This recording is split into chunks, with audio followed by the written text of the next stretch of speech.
ठीक है जी। अस्सलाम वालेकुम। उम्मीद है आवाज़ वगैरह क्लियर होगी। और अब हम चल रहे हैं। ये हमारा 24th सेशन है आई थिंक। ठीक है जी। और इस 24 सेशन के अंदर हम कोशिश ये करते हैं कि जो कुछ अब तक किया है उसको हम रिवाइज कर लें। ठीक है जी। मैं अपनी स्क्रीन शेयर करने जा रहा हूँ।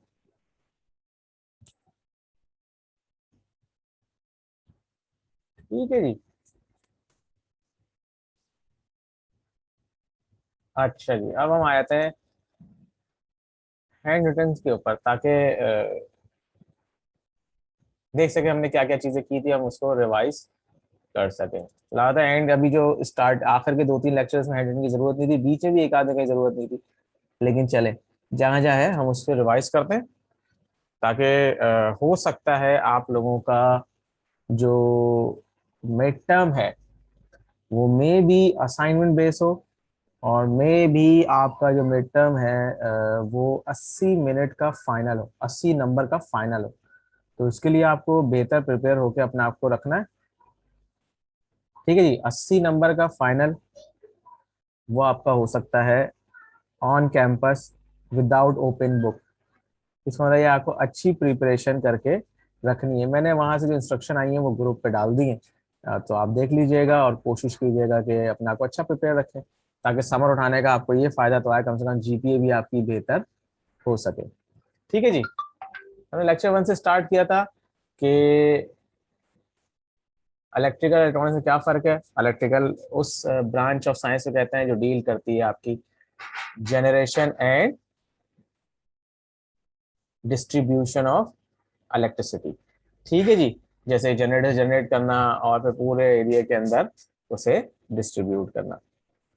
ठीक है जी। उसके अलावा आ जाए आप इलेक्ट्रॉनिक्स के अंदर।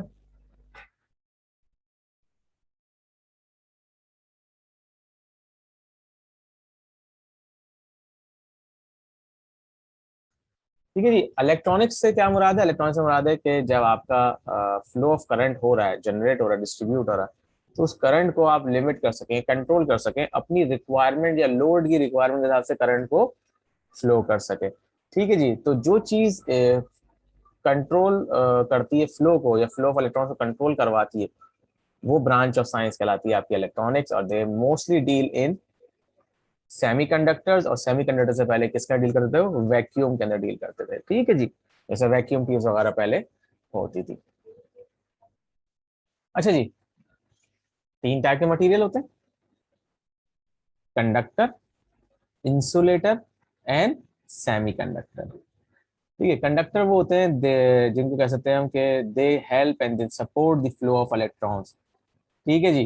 तो इसमें दो तरह की चीजें होती हैं। साधा कंडक्टर कह ले तो good conductor and bad conductors. Good conductor वो होते हैं जो सपोर्ट करते हैं, they are normally known as conductor. और बैड कंडक्टर वो होते हैं जो कि कंडक्ट करने से अपोज करते हैं, they are not very good in helping electrons from flow from one point to another. तो इसको हम बैड कंडक्टर भी कह सकते हैं। इसका प्रॉपर वर्ड क्या है? इंसुलेटर है। ठीक है जी। तो कंडक्टर जो कि मैक्सिमम फ्लो देते हैं, इंसुलेटर या बैड कंडक्टर वो जो मैक्सिमम ब्लॉकेज देते हैं। कोई भी चीज 100% नहीं है। सेमी कंडक्टर क्या है? सेमी कंडक्टर ऐसे सब्सटेंसेस को कहते हैं जो इनिशियली तो आपके लिए इंसुलेटर टाइप होते हैं। ठीक है, they are not very good conductors, लेकिन जब आप उसके अंदर इम्प्योरिटीज ऐड करते हैं तो वो किसी एक चार्ज को ज्यादा सपोर्ट करते हैं। ठीक है जी। यानी कि अगर आप उसे डोपिंग कर देंगे, उसके अंदर मिलावट कर देंगे, तो क्या हो जाएगा? या तो वो प्लस के लिए बहुत फेवरेबल हो जाएगा, या माइनस चार्ज के लिए बहुत ज्यादा फेवर हो जाएगा। फिर वही बात है, आप उसे फेवरेबल तो कन्वर्ट कर रहे हैं, बट नथिंग इज 100%। कहीं ना कहीं हल्का फुल्का माइनर सा नेग्लेजिबल अपोजिट चीज रहती है। प्लस है तो कहीं ना कहीं माइनस इसमें से जा सकता होगा, लेकिन that would be very very negligible. ठीक है जी। फिर हमने बात की थी कि what are components of electronics and electrical के अंदर। तो ठीक है जी। तो प्राइमरीली तो दो टाइप के कंपोनेंट्स होते हैं। एक वो कंपोनेंट होते हैं जो कहलाते हैं आपके एक्टिव कंपोनेंट्स, जो हमने एंड के अंदर डायोड से ऑनवर्ड हम चलेंगे, वो क्या आपके एक्टिव कंपोनेंट। ठीक है। डायोड से पहले जो हमने पढ़े, they are known as a K also known as passive component. Passive component किसे कहते हैं? वो कंपोनेंट जो अपनी प्रॉपर्टीज बिहेव या एग्जिबिट करने के लिए या अपने दिए हुए जिस काम के लिए बने हैं वो काम करने के लिए आपसे एडिशनल ना करंट लें ना वोल्टेज लें, ना एडिशनल करंट लें ना एडिशनल वोल्टेज लें। आपने डायोड में देखा होगा कि करंट पास करने के लिए वो वोल्टेज ड्रॉप अपने पास रखता है 0.7। थ्योरेटिकली, आइडियली तो कुछ नहीं होना चाहिए, लेकिन थ्योरेटिकली क्या है वो 0.7 वोल्टेजेस लेता है। ठीक है जी। जबकि कैपेसिटर कैपेसिटेंस करने के लिए, चार्ज स्टोर करने के लिए आपसे एडिशनल कुछ नहीं लेता। रेजिस्टर अपनी रेजिस्टेंस शो करने के लिए आपसे एडिशनल कुछ नहीं लेता।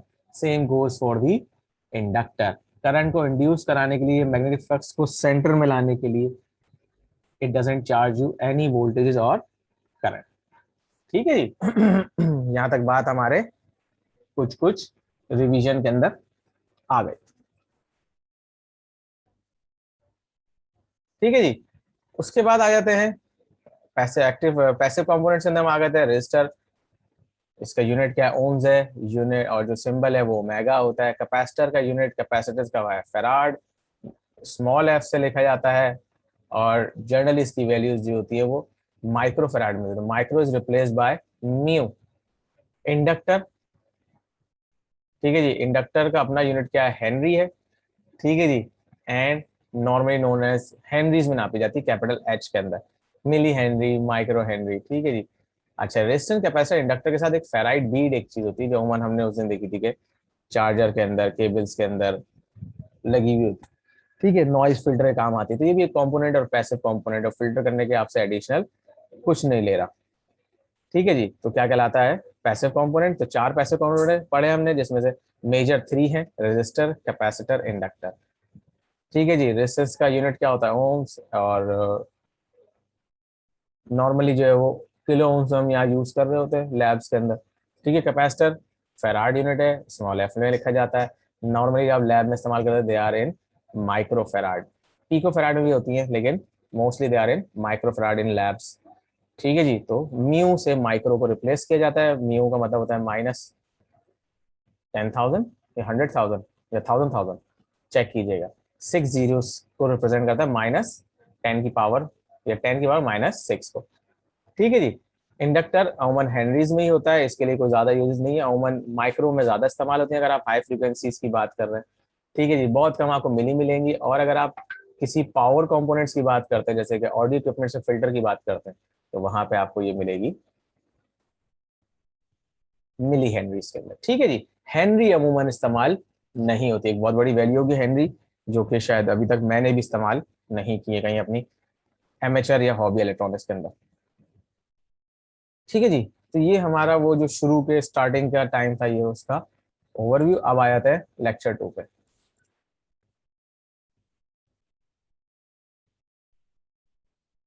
ठीक है जी। रेजिस्टेंस का काम क्या है? रेजिस्टेंस क्या करते हैं? आपके इलेक्ट्रॉन फ्लो के अंदर रुकावट पैदा करते हैं। जब आप कहीं पे करंट फ्लो कम कर देंगे तो जो वोल्टेज ड्रॉप है उसके बाहर वो कम हो जाएगा। जब करंट बढ़ाएंगे तो वोल्टेज ड्रॉप भी कम होगा, और वो करंट कम करेंगे तो वोल्टेज ड्रॉप बढ़ जाएगा।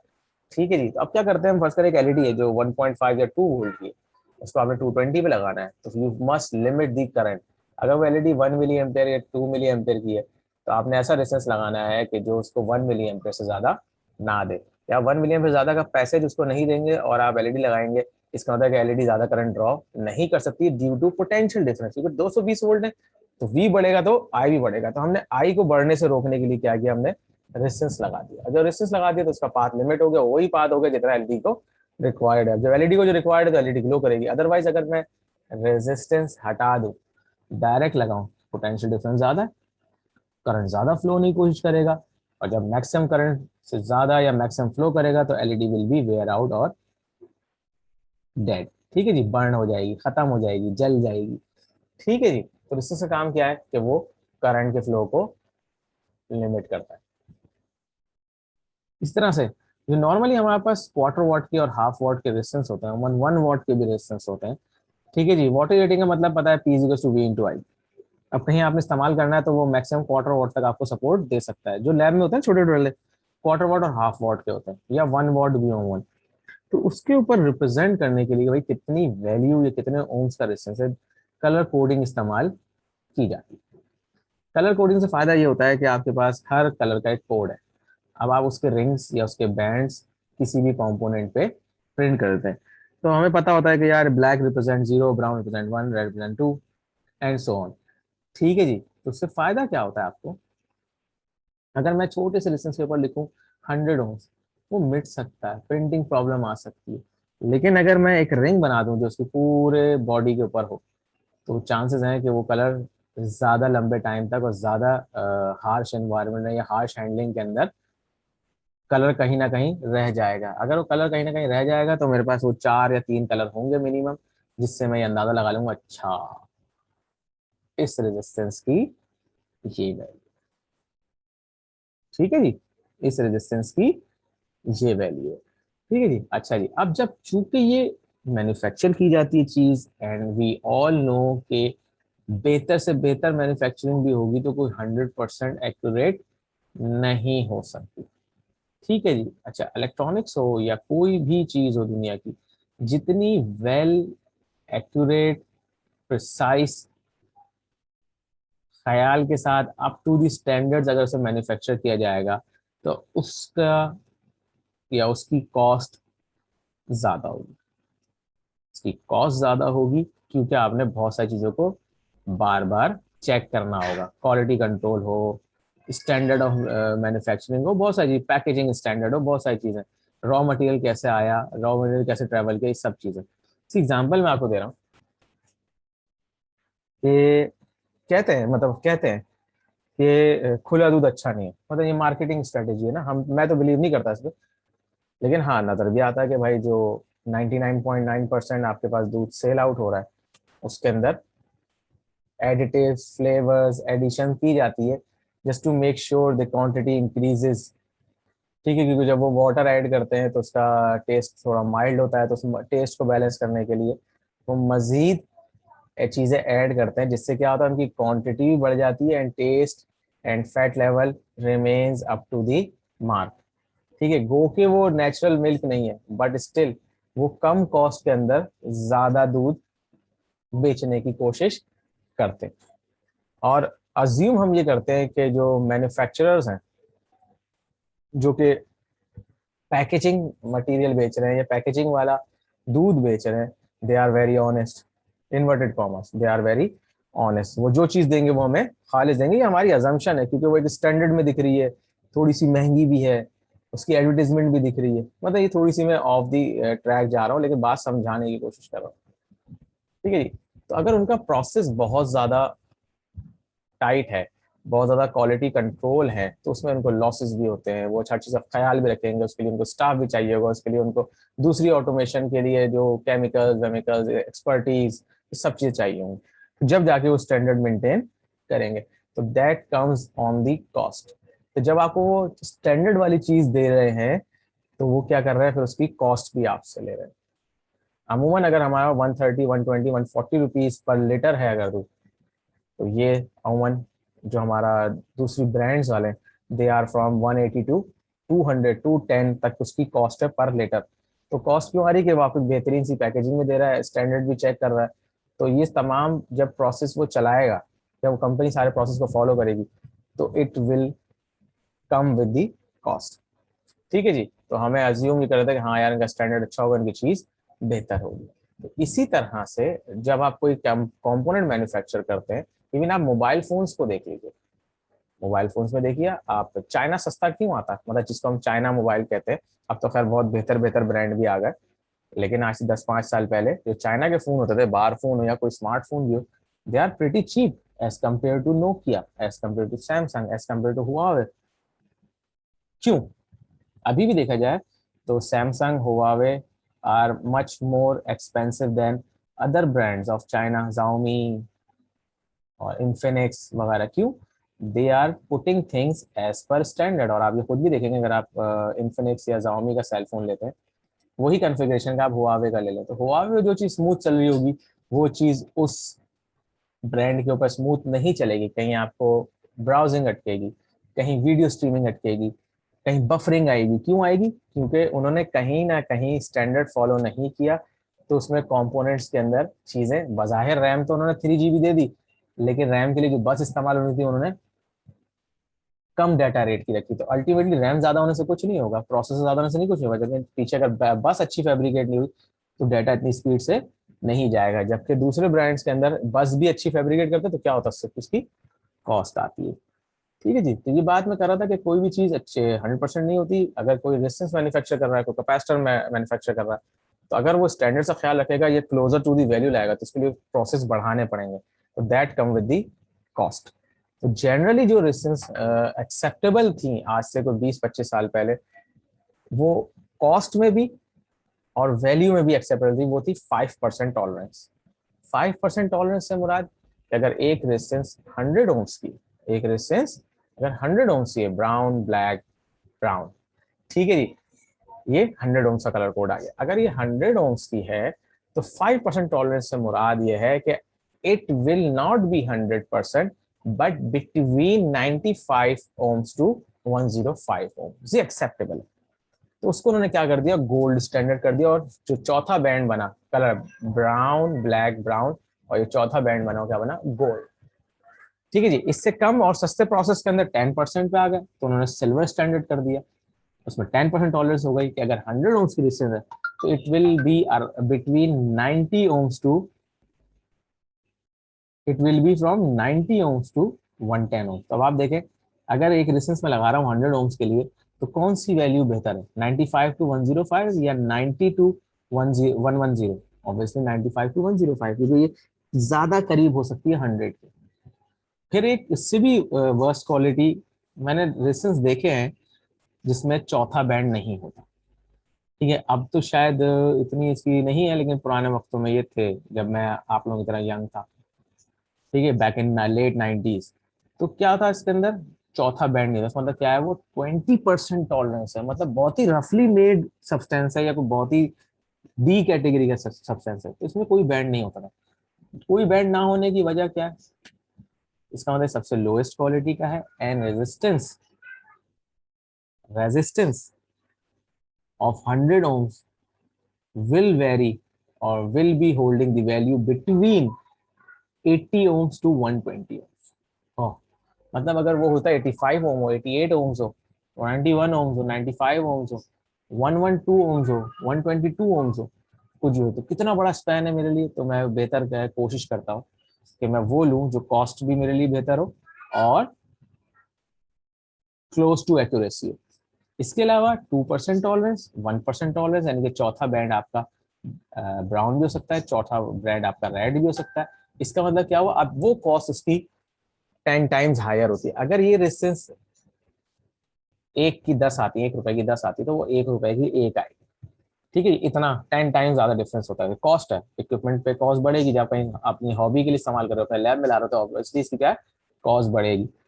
अब 2% से मुराद क्या है, the value will vary from 90 ohms to 102 ohms. अगर मैं 100 ओम्स की बात कर रहा हूँ तो ये वेरी करेगी फ्रॉम 98 ओम्स टू 102 ओम्स, यानी कि काफी तक है। और अगर ये ब्राउन बैंड है तो ये क्या है, 1% टॉलरेंस। 1% का मतलब it could be 100, but it could be lesser. अगर होती है तो लेसर वैल्यू कितनी होगी, 99 ohms, and maximum value could be 101 ohms. तो ये लागत बहुत अच्छी है, और जो मैं सर्किट डिजाइन करूंगा, मैं रिजल्ट मेरा काफी हद तक उसके क्लोज आएगा, but it comes with the cost. ठीक है जी। ये सारी डिस्कशन इतनी करनी जरूरी थी कि शायद हम पिछली चीजों को थोड़ा बेहतर रिवाइज कर सकें। अच्छा जी, आखिरी चीज रेजिस्टेंस को लेके ये है कि resistance are highly temperature dependent. ठीक है जी, resistance are highly temperature dependent. अगर टेम्परेचर किसी भी सब्सटेंस का बढ़ता है तो उसकी अल्टीमेटली रेजिस्टेंस भी, अगर टेम्परेचर बढ़ता है तो उसकी जो रेजिस्टेंस है वो भी बढ़ेगी। अगर उसका टेम्परेचर नॉर्मल होता है तो उसकी रेजिस्टेंस भी, जो उसकी जो प्रीफिक्स या प्री डिफाइंड रेजिस्टेंस है, वही रहेगी। लेकिन अगर टेम्परेचर बढ़ता है तो उसकी रेजिस्टेंस बढ़ सकती है, जिस तरह से आपके थर्मिस्टर और ऑप्टो कपलर्स वगैरह काम करते हैं वो उसी बेस पे काम करते हैं। ठीक है जी, वैसे थर्मिस्टर ज्यादा, ऑप्टो कपलर नहीं है। ठीक है जी, resistance are highly temperature dependent. अच्छा जी, ये तो हमने सारी बात की फिक्स रेजिस्टेंस की, तो सारी बात की फिक्स रेजिस्टेंस की।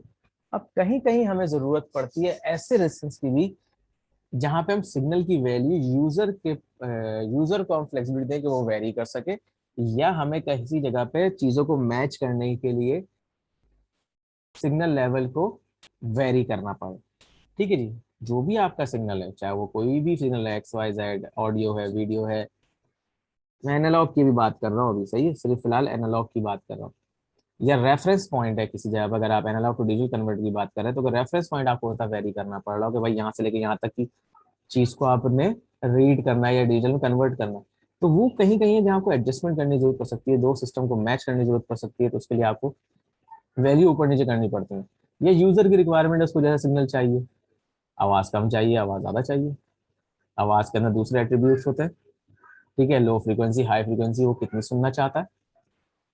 इवन पुराने मॉनिटर्स में आप देखें, ब्राइटनेस, कॉन्ट्रास्ट, कलर वेरी करने के लिए यूजर को इंटरफेस दिया होता था, जहां पे रोटेटिंग करती नॉब्स होती थी, उसके पीछे क्या था, उसके पीछे क्या था, वेरिएबल रेजिस्टेंस था। ठीक है जी, वेरिएबल रेजिस्टेंस क्या होते हैं, तो वो तीन लैग डिवाइस है, जिसके अगर एंड टू एंड आप लैग लेते हैं तो दे आर फिक्स, मिसाल के तौर पे 100 ओम्स एंड टू एंड। लेकिन अगर सेंटर वाली पिन को आप किसी भी एक साइड से रखते हैं, तो उसको आप घुमाएंगे तो एक तरफ से वो कम होगा, दूसरी तरफ से ज्यादा होगा। ठीक है, तो फायदा क्या मिलता है कि हम अपने करंट के लेवल को, वोल्टेज के लेवल को हम अप एंड डाउन कर सकते हैं, जिससे हमारा system response as per requirement change होता रहता है। आप जहां चाहे एडजस्ट करना चाहे, एडजस्टेबल सिस्टम रिस्पॉन्स कह सकते हैं। अच्छा, अब चूंकि तीन लेग्स हैं, चूंकि तीन लेग्स हैं, उसकी दो कॉन्फ़िगरेशन बनती है। One is use for current variation, one is use for current variation, other is use for potential variation. एक तीन लैग की दो कॉम्बिनेशन बनती है, एक कॉम्बिनेशन है जिसमें आप करंट को वेरी कर सकते हैं, और एक कॉम्बिनेशन जिसमें आप वोल्टेज को वेरी कर सकते हैं।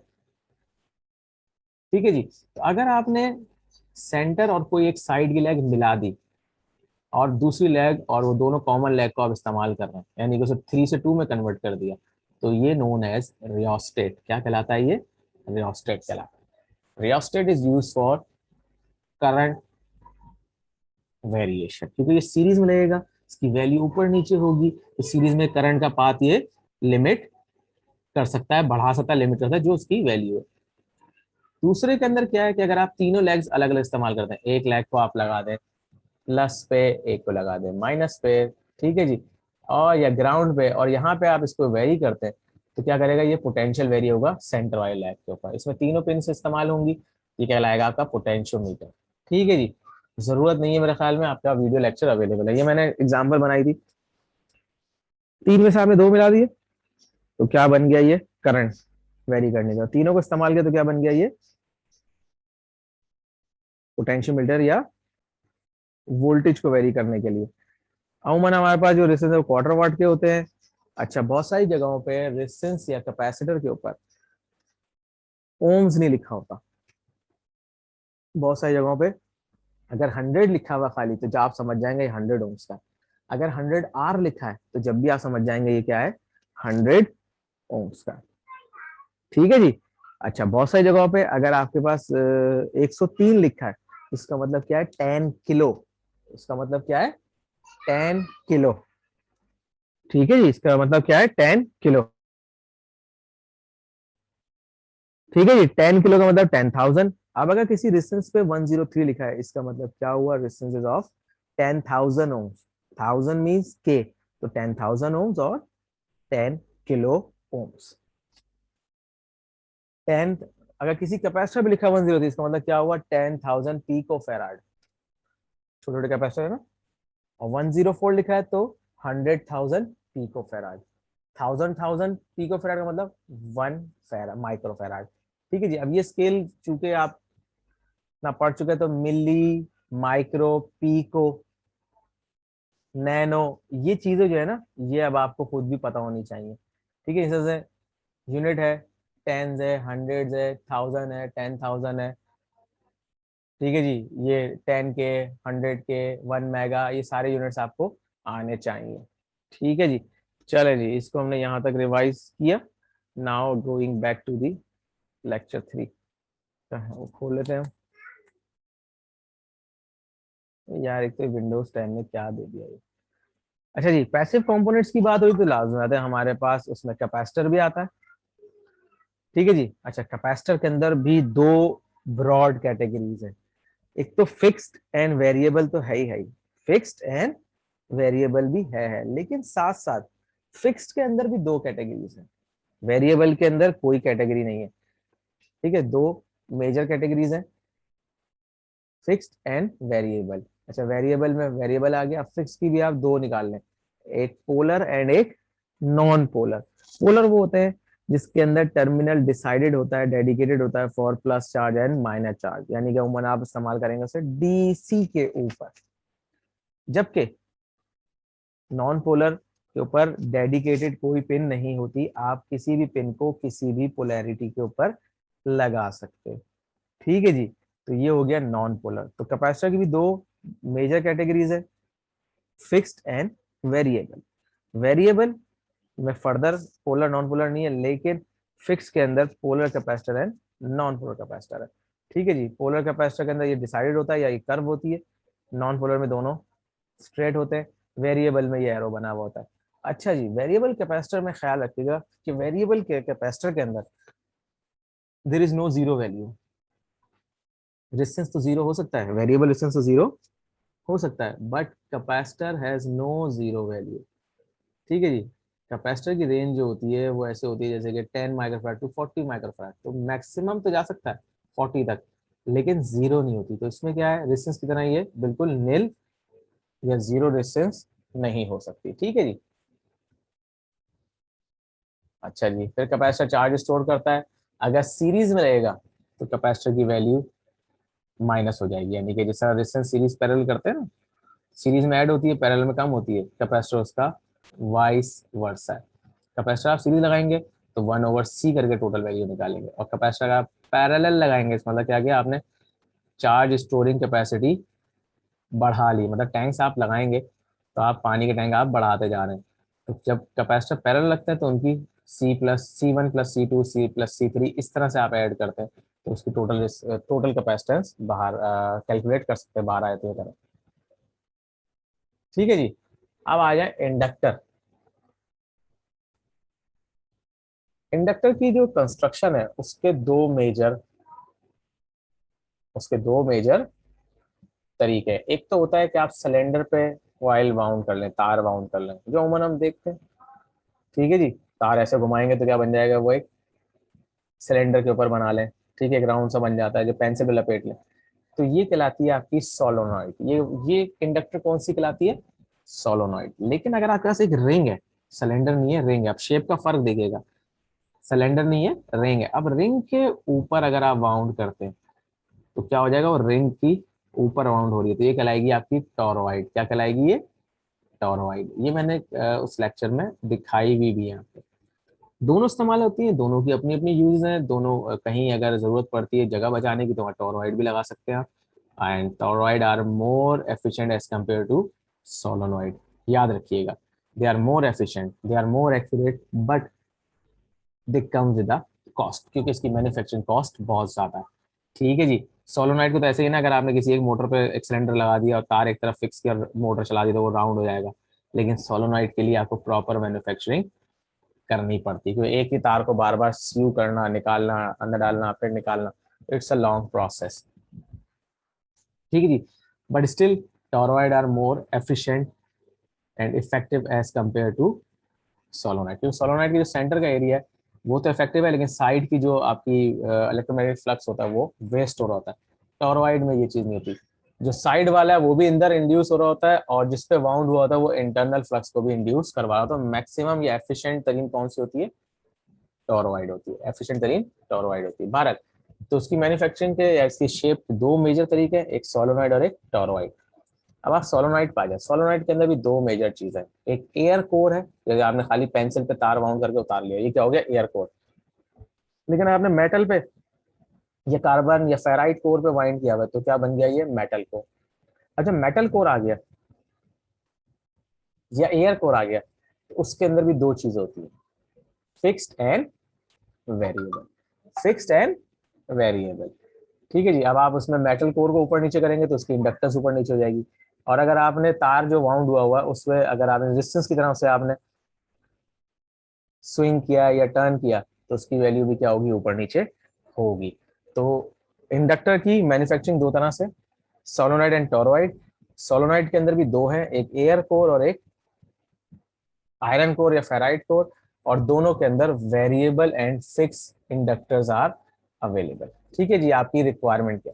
फिर उसी कॉइल के फिनोमिना से या सोलोनॉइड या टोरॉइड के ऊपर इंडक्टर की फिनोमिना के ऊपर एक और कंपोनेंट बनता है, वो कहलाता है आपका ट्रांसफॉर्मर। क्या कहलाता है, ट्रांसफॉर्मर। ट्रांसफॉर्मर एनर्जी ट्रांसफर करता है from one end to another end, but without physical contact.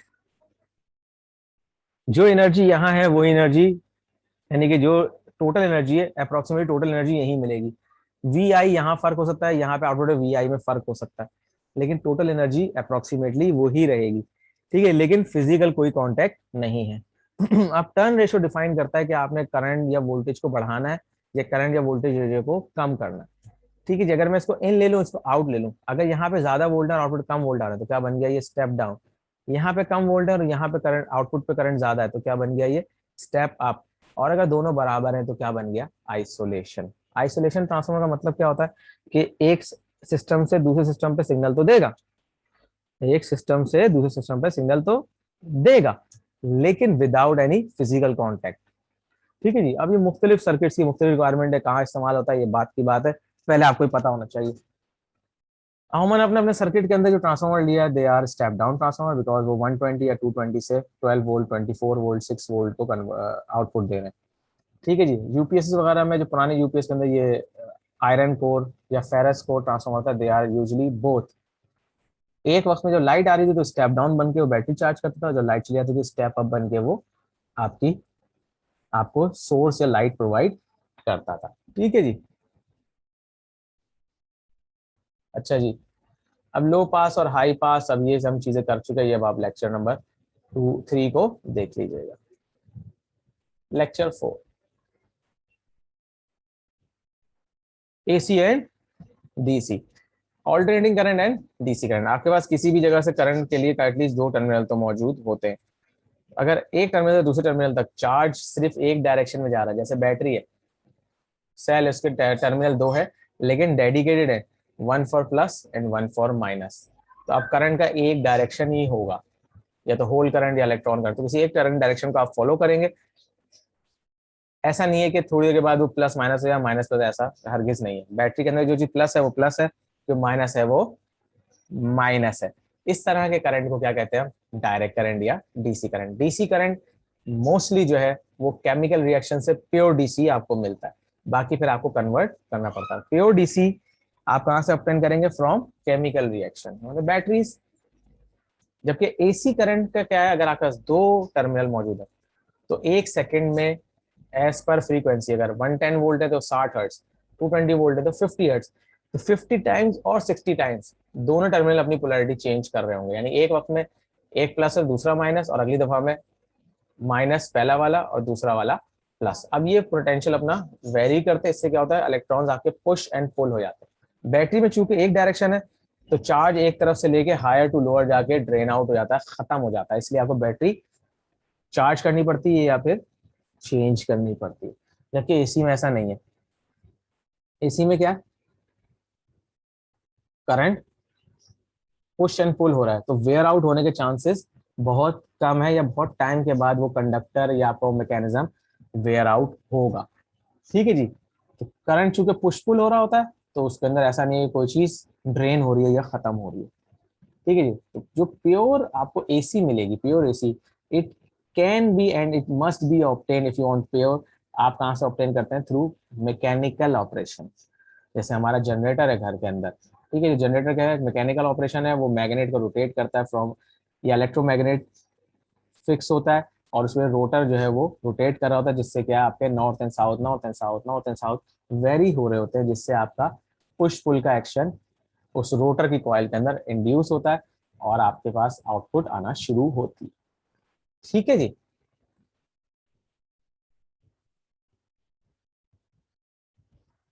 अब एसी करंट को इस तरह क्यों लिखते हैं कि लाता अगर एक स्टैंडर्ड पोजीशन पे एक है और वो जाता है जीरो टू मैक्सिमम लेफ्ट की तरफ, फिर लेफ्ट से वापस आएगा सेंटर पे, फिर मैक्सिमम राइट और फिर सेंटर पे। अब ये मैंने समझाने के लिए आपको ये बात कही है कि लेफ्ट और राइट हो रहा होता है। चूंकि लेफ्ट और राइट हो रहा है तो पीक आपकी एक तरफ बढ़ रही है, फिर जीरो पे आ रही है, फिर नीचे की तरफ बढ़ रही है। अब ये वेरिएशन ऐसी जो बनी है, ये वाला जो साइकिल है, ऐसे 50 साइकिल या 60 cycle depending on the country you are living आपको ये मिलते हैं। ठीक है जी। तो क्या हो रहा है, करंट पुश हो रहा है, पुल हो रहा है, पुश हो रहा है, पुल हो रहा है, तो इसमें इनफाइनाइट टाइम्स इसमें रहता है इलेक्ट करंट। ठीक है जी। इनफाइनाइट ऐसी कोई चीज नहीं कि हमेशा देती रहे, लेकिन बहरहाल एक बहुत अर्से तक ये चीज चल सकती है। ठीक है जी। इसमें पोल डिसाइडेड नहीं होता। ठीक है जी। ये डायग्राम सामने आया तो मैंने कहा चीज को रिपीट कर दो। ठीक है जी। और क्या है, अच्छा जी, करंट एंड वोल्टेज। वोल्टेज चूंकि आपने नापने, तो इसका मतलब क्या, आपको मीटर हमेशा किसी चीज के अक्रॉस लगाना है। इसका मतलब आपने ऊपर से बैठ के वोल्टेज देखने, तो जब वोल्ट मीटर आप हमेशा किसी भी चीज के पैरेलल लगाते हैं। Voltmeter are always placed in parallel, and voltage चूंकि उसके पैरेलल लगाया जा रहा है और आप चाहते हैं इस मीटर के थ्रू मिनिमम से मिनिमम करंट फ्लो, सिर्फ मुझे रीडिंग बदल जाए कितना पोटेंशियल डिफरेंस है, तो उसके लिए क्या होता है, आप वोल्टेज या वोल्ट मीटर की इंपीडेंस बहुत ज्यादा हाई रखते हैं। इतनी रखते हैं सिर्फ आपको निडल हिल जाए या रीडिंग आ जाए डिजिटल मीटर बस। अगर ज्यादा करंट फ्लो उसमें करा देंगे तो फिर भाई क्या होगा, करंट का ये पाथ भी आ जाएगा, तो एक्चुअल रीडिंग वहां पे नहीं आएगी। पहली चीज, current meter are always kept in series, क्योंकि आपने किसी भी ब्रांच का करंट निकालना है जो उसके थ्रू फॉलो है, जो उसके थ्रू फॉलो है, तो इसका मतलब आपको जो भी चीज मेजर करने की है वो उस ब्रांच के बीच में बिठानी पड़ेगी। और जब आप बीच में बिठाएंगे तो लाजमी बात है आपको क्या रखना पड़ेगा, उसको मिनिमम इफेक्टिव रखना पड़ेगा। क्या करना पड़ेगा, मिनिमम इफेक्टिव रखना पड़ेगा, ताकि जो करंट गुजरे उसको वो ज्यादा सेंस करे, कंज्यूम कम करे। तो इसीलिए current meter are always kept in series and they have ideally zero resistance and practically minimum resistance. Zero तो कोई चीज होती ही नहीं है भाई, 100 भी कोई चीज नहीं होती, 100% कोई चीज नहीं होती, 0% कोई चीज नहीं होती। तो करंट मीटर की इंपीडेंस मिनिमम टू मिनिमम होती है to assure maximum current flow. जितना ज्यादा करंट फ्लो होगा करंट मीटर उसको रीड करके दिखा देगा with minimum effect on the circuit. Circuit में भी तो इफेक्ट कम से कम डालना है। अगर उसकी अपनी रेजिस्टेंस आ जाएगी तो फिर सर्किट का अपना इफेक्ट जो है वो, या सर्किट जो फंक्शन है या सर्किट की फंक्शनैलिटी है वो वेरी कर सकती है, कि आपने बीच में एक सीरीज में एक करंट मीटर लगा दिया। ठीक है जी। ये हमने कुछ चीजें यहाँ रिवाइज की है। उम्मीद करता हूँ कि इस लेक्चर के अंदर कुछ चीजें बहुत सारी पिछले 4 लेक्चर क्लियर हो गई होंगी। अब अगला लेक्चर हम लाएंगे ट्रांजिस्टर का। ठीक है जी। और उसकी जो टोपोलॉजीज है, और टोपोलॉजी से पहले उसके मोड ऑफ ऑपरेशन है, तो अगला लेक्चर होगा मोड ऑफ ऑपरेशन के ऊपर। पहले मोड ऑफ ऑपरेशन देखेंगे हम सारे एक एक करके, उसके बाद उसकी टोपोलॉजीज आ जाएंगी, यानी कि common emitter, common collector, common base. उससे पहले पहले हम ये 3 लेक्चर तो एटलीस्ट होंगे जिसके अंदर आपका बीजेटी के मोड्स ऑफ ऑपरेशन और उसके किताब में मौजूद एग्जांपल्स, प्रॉब्लम्स हल्की फुल्की डिस्कस लाजमी करेंगे, और मल्टी सिम की सिमुलेशन। ठीक है जी। फिर जब बीजेटी रिवाइज हो जाएगा तो फिर हम ये बाकी भी रिवाइज करेंगे, क्योंकि मैं आपको इस लेक्चर के स्टार्ट बता चुका हूँ कि मोस्ट प्रोबेबली आपका पेपर जो है वो 80 नंबर का होगा और ऑन कैंपस होगा, अभी तक की जो इतलात हमारे पास है। 80 कैंपस का होगा, 80 नंबर का होगा एंड ऑन कैंपस होगा। जब ऑन कैंपस होगा इसका मतलब क्या है, it will be a physical paper, no open book, no internet paper. इसका मतलब है कि आपको बेहतर से बेहतरीन तैयारी करनी है। ठीक है जी। मैं शेयरिंग बंद कर रहा हूँ, लेक्चर शेयर हो जाएगा, किसी को कुछ पूछनी हो तो मुझसे पूछ सकता है। ठीक है जी। Thank you very much.